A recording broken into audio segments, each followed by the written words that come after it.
Korea में एक भिक्षुणी स्त्री, एक सन्यासिनी, एक रात एक गांव में भटकती हुई पहुंची। रास्ता भटक गई थी और जिस गांव में पहुंचना चाहती थी वहां न पहुंचकर दूसरे गांव पहुंच गई थी।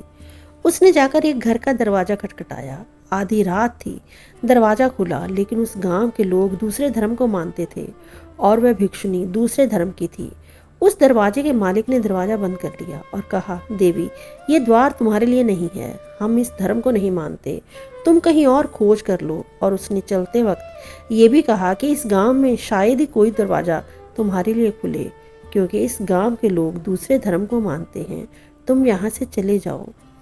2 घंटे भटकने के बाद वो स्त्री एक वृक्ष के नीचे सो गई। लेकिन रात को ठंड के कारण जब उसकी नींद खुली तो उसने आंखें खोली। ऊपर आसमान तारों से भरा हुआ था।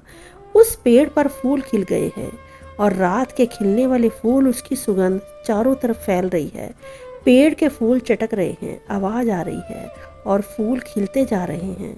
वह आधी घड़ी मौन उस पेड़ के पौधों को, फूलों को खिलते देखती रही। आकाश के तारों को देखती रही। फिर दौड़ी गांव की तरफ। फिर जाकर उसने उन दरवाजों को खटखटाया जिन दरवाजों को उनके मालिकों ने बंद कर दिया था। आधी रात फिर कौन आ गया? उन्होंने दरवाजे खोले। वह भिक्षुणी खड़ी थी। उन्होंने कहा, हमने तुम्हें मना कर दिया था, फिर तुम किस लिए दोबारा आ गई हो? लेकिन उस स्त्री की आंखों से कृतज्ञता के आंसू बह निकले। उसने कहा, नहीं, अब द्वार खुलवाने नहीं आई हूँ, अब ठहरने नहीं, केवल धन्यवाद देने आई हूँ। अगर तुम आज मुझे अपने घर में ठहरा लेते तो रात, आकाश के तारे और फूलों का चटक कर खिल जाना मैं देखने से वंचित ही रह जाती। मैं सिर्फ धन्यवाद देने आई हूँ कि तुम्हारी बड़ी कृपा थी कि तुमने द्वार बंद कर लिए और मैं खुले आकाश के नीचे सो सकी। तुम्हारी बड़ी कृपा थी कि तुमने घर की दीवारों से बचा लिया और खुले आकाश में मुझे भेज दिया। जब तक तुमने भेजा था तब तो मेरे मन को लगा था कि कैसे बुरे लोग हैं। अब मैं ये कहने आई हूँ कि कैसे भले लोग हैं इस गांव के। मैं धन्यवाद देने आई हूँ। परमात्मा तुम पर कृपा करे।